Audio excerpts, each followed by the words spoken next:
Here in the Blue Mountains, Peugeot has released their brand new SUV. It's the 5008. It's the only one that has 7 seats in the segment as standard, and it's Peugeot's biggest SUV. Let's have a look at it. They've taken some cues from their mid-size SUV, the 3008, with these deeply sculpted lights with the LED daytime running lights and this distinctive grille. I really like this a lot. I think it really works.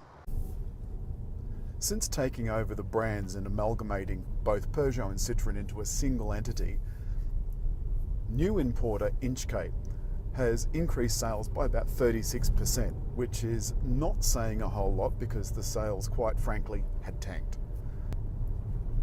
This 5008, now it's not a 5008, it's a 5008, drives beautifully. Comes in 3 trim levels. It comes in 3 trim levels, has 2 engines and 1 transmission. It's got a single 6-speed Aisin automatic.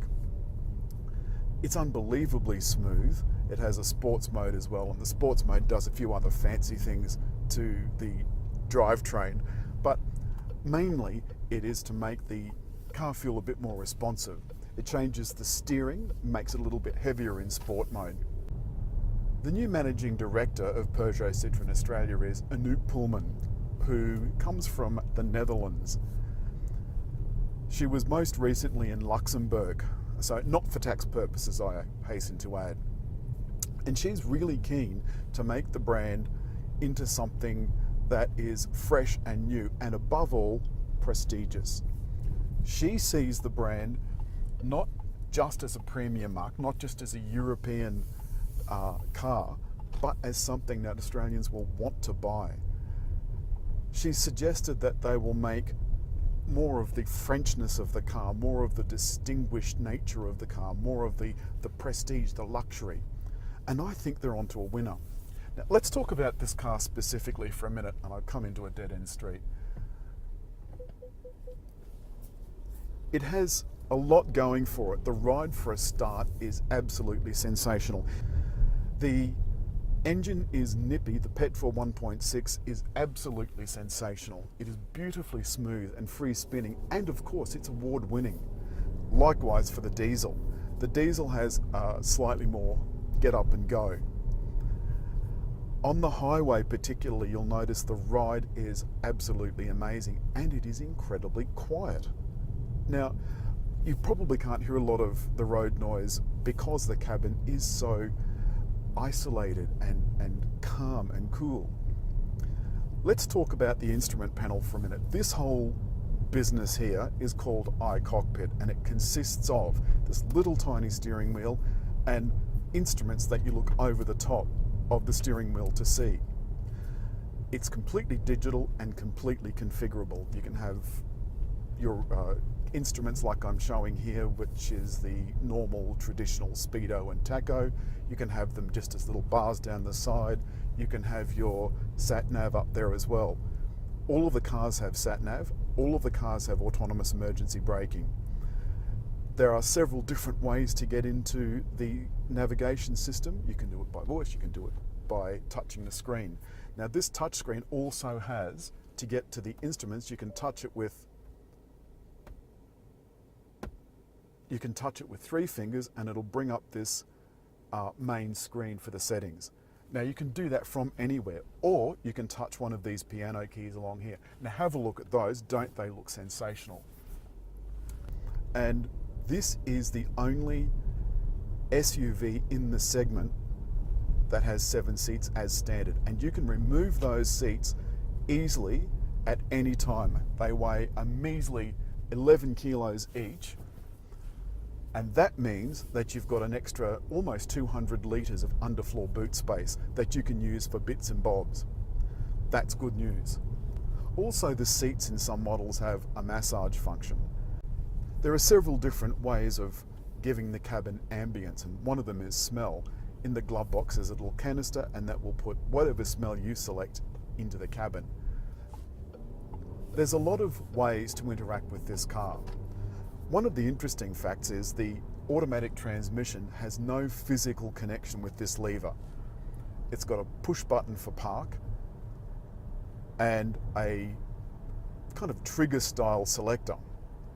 What that means is you're telling a computer what gear you'd like the car to be in. You select that and the car does it for you. There's also a button down the bottom of the selector for manual mode.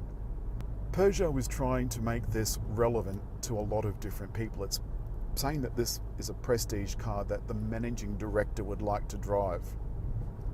He can take his family out, he can take his in-laws out, he can take all his kids out and thoroughly enjoy the experience. Peugeot seems to be now trading on the fact that this is an experience car, that it's something that you want to drive, not because you have to, but because you want to. There's a lot of added extras like active lane control, which guides the steering wheel in a way that keeps you between the lines on the road. There's also active cruise control, and that active cruise control will take you right down to stop, so it has a queue function as well. One of the really cool things this car does is that along with the active cruise control, the system will also automatically recognize speed limits. And down here is the cruise control button control, and when the speed limit changes and you've got the cruise control on, it asks you if you'd like to store that speed. If you say yes, it will then adjust the car's speed to whatever the current speed limit is. I think that's just genius. The cabin has that feel of quality. Everything you touch and see feels like it's going to last for a long time. The dash has a nice soft covering, and there's Alcantara down on the second level of the dashboard. Everything is nice and easy to use, with the exception of the cruise control stalk, which is behind the steering wheel. So you kind of have to know where everything is in order for you to be able to use the buttons. I haven't tried the voice control yet, but I've never met a voice control that I actually liked. The smart entry and start means the key can stay secreted about your person, and all you have to do is touch the outside of the door to get in, along with the kick function on the tailgate. Once you get in and get yourself seated and get yourself comfortable, all you have to do is press the button on the center console to start. While we're on the subject of fixtures and fittings and materials, I really like the piano black and the metallized plastic. Now, I'm not normally a fan of metallized plastic, but this really does look fantastic. It really does look the business. Overall, I think this is an exceptionally good effort, and it really makes Peugeot Citroën stand out. So there we have it, Peugeot's brand new medium to large SUV, the 7-seat 5008. That's it. Thanks for watching. Don't forget, subscribe.